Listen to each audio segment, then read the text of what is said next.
부동산 규제 완화 방안을 논의해온 민주당이 재산세 감면 대상을 확대하고 무주택자의 경우 대출 규모를 늘리는 방안을 추진하기로 했습니다. 종합부동산세와 양도소득세 완화 방안은 일단 보류하고 더 논의하기로 했습니다. 보도에 노태영 기자입니다. 4.7 재보궐선거 이후 부동산 대책을 재검토했던 민주당이 당내 의원총회를 거쳐 주택 공급과 금융, 세제 개선안을 내놨습니다.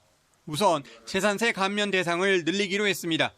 공시가격 6억 원 이하 주택에만 적용되는 재산세 0.05%포인트 감면 혜택을 9억 원 이하 주택까지 확대 적용하기로 한 겁니다. 이럴 경우 전국적으로 44만 호, 호당 평균 18만 원 정도의 세금이 줄어들게 된다고 민주당은 설명했습니다. 서민이나 실수요자에 대한 금융 지원도 강화됩니다.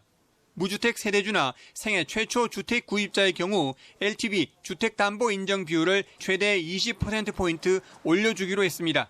다만 과도한 대출을 막기 위해 최고 9억 원 이하 주택 구입에만 적용하고 대출 한도도 최대 4억 원으로 제한합니다. 주택 매입 임대사업자 제도도 개선합니다. 현재 양도세 중과 배제 혜택을 등록 말소 뒤 6개월까지만 인정하기로 해 임대사업자 보유 물량을 조기에 시장에 내놓게 하겠다는 계획입니다.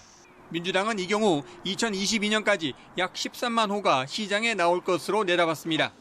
당내 찬반 의견이 엇갈렸던 종부세와 양도세 완화 방안은 결정을 미뤘습니다.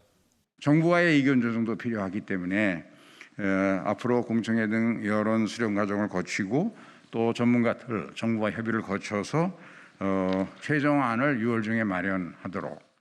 공급 대책으로는 기존 2사 대책과 3기 신도시를 조속히 추진하고 도심 복합 개발과 누구나 집 시범 사업 등을 통해 청년과 신혼부부에게 주택 공급을 확대하기로 했습니다. KBS 뉴스 노태영입니다.